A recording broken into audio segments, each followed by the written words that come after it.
Hello, good evening my dear student. Sankalp classes Mahoba में आप सभी का स्वागत है। आज हम लोग साइंस के एक इम्पोर्टेंट टॉपिक हार्ट के बारे में बात करने वाले हैं। तो माय डियर स्टूडेंट्स, हार्ट सबसे महत्वपूर्ण अंग है। जो महत्वपूर्ण होता है वो स्पेशल होता है ना। तो ये मनुष्य के शरीर का, यह मनुष्य के शरीर का सबसे महत्वपूर्ण अंग है।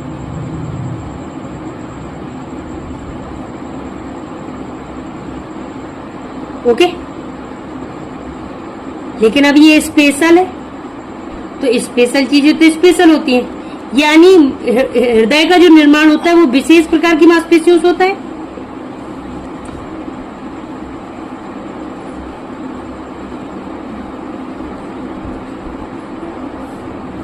मांसपेशियों से होता है।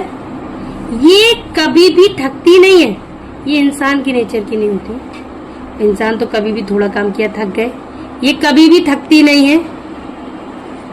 अगर ये थक गई तो शायद हमारी जरूरत यहाँ खत्म हो जाएगी। सो अब अगर हम इसकी वेट की, अब ये हमेशा क्रियाशील रहती है।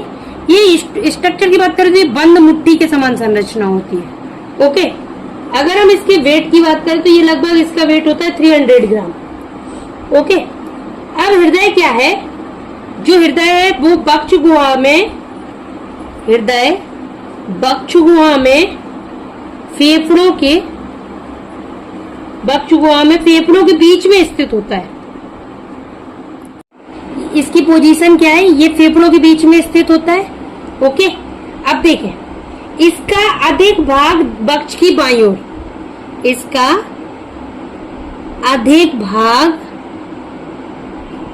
बक्ष की बाईं ओर रहता है, बक्ष की बाईं ओर होता है, और थोड़ा सा भाग दाईं ओर होता है।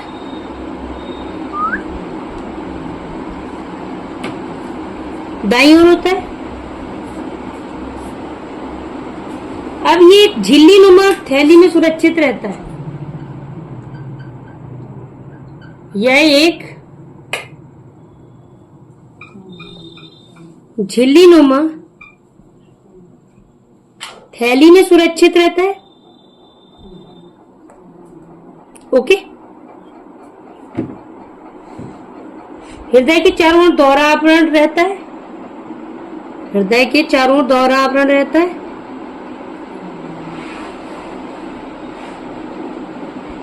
दोहरा आवरण रहता है। उस आवरण को क्या कहते हैं? हृदय आवरण। उसे हृदय आवरण कहते हैं। क्या कहते हैं? हृदय आवरण। यह हृदय की बाहरी आघातों से सुरक्षा करता है, क्योंकि लोग कहते हैं ना मेरा दिल टूट गया। यह हृदय की बाहरी आघातों से सुरक्षा करता है।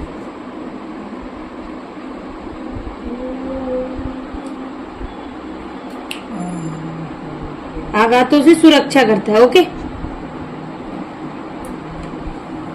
ओके, अब देखें, ये हो गया। अगर हम इसके स्ट्रक्चर की बात करें तो बनाने वाले तो कैसे भी बना सकते हैं, वो अपना अपना स्टाइल है। बनाने वाले तो ऐसे भी बनाते हैं। ये लोगों का दिल है। फिर किसी को कष्ट मिला तो लोग उसमें दिल में तीर घोंप देते हैं। मेरे दिल के पार हो गया। फिर भाई ये टूटे हुआ सिल्क, ये उनका दिल है ना। ये सब अपने नहीं है, अपने तो कुछ और है। हम सीधे साधे अच्छे लोग, अच्छे टीचर्स। ओके, तो ये हम लोग का हृदय है। तो हम लोग इसके स्ट्रक्चर के बारे में पढ़ेंगे। इसकी देखें, अब हृदय है, जैसे घर में वाटर सप्लाई मोटर के द्वारा होता है, तो हृदय एक मोटर है ना। ये ब्लड सप्लाई का मोटर है, और घर में वाटर सप्लाई के लिए मोटर के साथ साथ पाइप्स भी होते हैं। तो हृदय के पास भी पाइप्स हैं। उन पाइप्स का नाम क्या है? धमनी। और क्या है? सिरा। तो धमनी क्या करती? ये ले जाती। सिरा क्या करती? लाती है। ये ले जाती और ये लाती है। तो हम, आप एक बात याद रखिएगा कि जब लोग किसी से मिलते तो लोग बदल जाते। तो इन्हें कौन मिल जाता? पल्मोनरी। पल्मोनरी धमनी और पल्मोनरी सिरा। ओके, तो पल्मोनरी धमनी, अभी धमनी में कैसा रुधिर बहता है? धमनी शुद्ध, सिरा अशुद्ध, यानी धमनी में शुद्ध रुधिर बहता है और सिराओं में अशुद्ध रुधिर बहता है। तो अब पल्मोनरी में उसका नेचर चेंज हो जाएगा।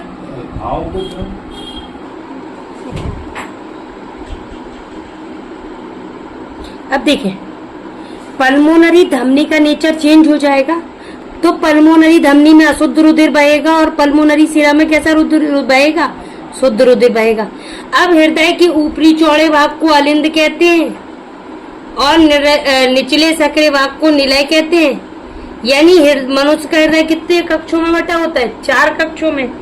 दाया अलिंद, दाया निलय, बाया अलिंद, बाया निलय। क्लियर? अब देखें, अब ये क्या होता कि ये अशुद्ध रुधिर फेफड़ों में पहुंचता है और अर्धचंद्राकार कपाटों के द्वारा रहता है। अब जैसे अशुद्ध रुधिर कहाँ आ गया? अलिंद में आ गया। तो ये अलिंद जब लबालब भर जाएंगे, जब ये फुल हो जाएंगे, तो ये क्या होगा? ये अलिंद के दरवाजे खुलेंगे और ब्लड सप्लाई कहाँ को जाएगी? निलय में। अब अलिंद से निलय में रुधिर चला गया, तो अलिंद से निलय में जाएगा, तो अब अगर निलय लबालब भर गया और अलिंद खाली हो जाएंगे, तो अब ऐसा नहीं हो सकता कि वापस से ब्लड निलय से अलिंद में चला जाए। ये वन वे है, मतलब अलिंद से निलय में ब्लड जा सकता, लेकिन निलय से वापस अलिंद में नहीं जा सकता। इनमें भी कपाट पाए जाते। क्लियर? इनमें भी क्या होते? कपाट पाए जाते। तो अलिंद से निलय में रुधिर जा सकता, लेकिन इसका रिवर्स पॉसिबल नहीं है कि निलय से वापस रुधिर अलिंद में चला जाए। ओके, अब ये जो कपाट है, ये इन्हें आने से रोकते हैं। ओके, अब देखें, अब ये अलिंद निलय हो गया। अब देखें, अब मनुष्य के हृदय में क्या है कि दाएं अलिंद में 2 अग्र और 1 पश्च महाशिरा आके खुलती। देखें, मान ली अलग समझ लें, मान लो ये दाएं अलिंद है, तो दाएं अलिंद में 2 अग्र महाशिरा है और एक, ये क्या है? ये अग्र महाशिरा है, ये अग्र महाशिरा है। तो दाएं अलिंद में 2 अग्र महाशिराएं और 1 पश्च महाशिरा आकर खुलती है। ओके, अब क्या होता है कि ये महाशिराएं अशुद्ध रक्त को अंगों से लाती हैं, यानी संपूर्ण शरीर का अशुद्ध रुधिर कहाँ आता? दाएं अलिंद में। ये खुद में एक क्वेश्चन है अपने आप में कि संपूर्ण शरीर का अशुद्ध रुधिर कहाँ मिलेगा? दाएं अलिंद में। पॉइंट शुड बी नोटेड, संपूर्ण शरीर का अशुद्ध रुधिर कहाँ मिलेगा? अशुद्ध रुधिर कहाँ मिलेगा डियर? ये मिलेगा दाएं अलिंद में। कहाँ मिलेगा? दाएं अलिंद में। Clear to all? अब ये क्या होगा? दाएं अलिंद से दाएं निलय में पहुंचेगा, दाएं निलय से फुफ्फुस धमनियां, मतलब पल्मोनरी धमनी।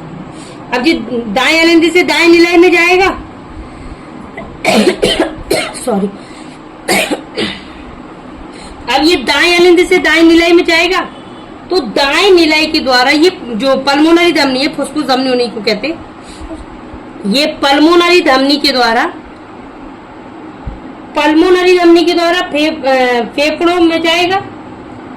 और जब ये फेफड़ों में पहुंच जाएगा तो फेफड़ों में शुद्ध होता, पीछे लंग्स जुड़े हैं इनसे, तो ये फेफड़ों में जाएगा और फेफड़ों में पहुंचने से में शुद्ध होगा। जब शुद्धिकरण हो जाएगा तो फेफड़ों से ऑक्सीकृत रुधिर, अब देखे धमनी वहां ले गई, अब जब ये शुद्ध हो जाएगा तो मतलब ऑक्सीकृत हो जाएगा।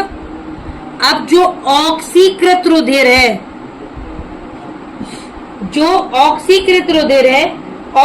रुधिर को पल्मोनरी सिरा यानी फुफ्फुस सिरा, पल्मोनरी सिरा के द्वारा कहाँ लाएंगे? उसे लाएंगे बाएं अलिंद में। कहाँ लाएंगे? बाएं अलिंद में। अब वो बाएं अलिंद से कहाँ जाएगा? अब वो बाएं अलिंद में पहुंचेगा, बाएं अलिंद से बाएं निलय में, और बाएं निलय से महाधमनी के द्वारा शुद्ध रुधिर को अंगों में पहुंच जाएगा। Clear to all? अगर आपको यहाँ तक समझ में आया हो, अब ये देखें, अब ये रुधिर ऑक्सीजनेटेड हो गया, मतलब शुद्ध और अशुद्ध रुधिर को आप क्लियर समझ पाए। What is the difference between शुद्ध रुधिर और अशुद्ध रुधिर? शुद्ध रुधिर और अशुद्ध रुधिर में क्या अंतर है? तो देखिए, शुद्ध रुधिर के लिए, अशुद्ध के लिए कोई इसमें कचरा नहीं डाला कि हाँ भैया 10-15 किलो कचरा डाला इसे छान के अलग कर दे। मतलब जिसमें ऑक्सीजन का लेवल ज्यादा, ऑक्सीजन का लेवल ज्यादा, CO2 का लेवल कम, तो वो क्या हो गया? शुद्ध रुधिर।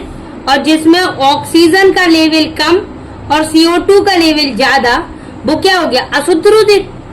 ये डिफरेंस है ना शुद्ध और अशुद्ध में। तो धमनियों में शुद्ध रुधिर बहता है और सिराओं में अशुद्ध रुधिर बहता है। अब हम इसे नेक्स्ट लेक्चर में मानव हृदय की क्रियाविधि को डिटेल में स्टडी करेंगे। ओके, यदि आपको ये अच्छा लगा हो, यूजफुल लगा हो, तो प्लीज ज्यादा से ज्यादा लाइक करें, सब्सक्राइब करें और शेयर करें। Thank you for watching me.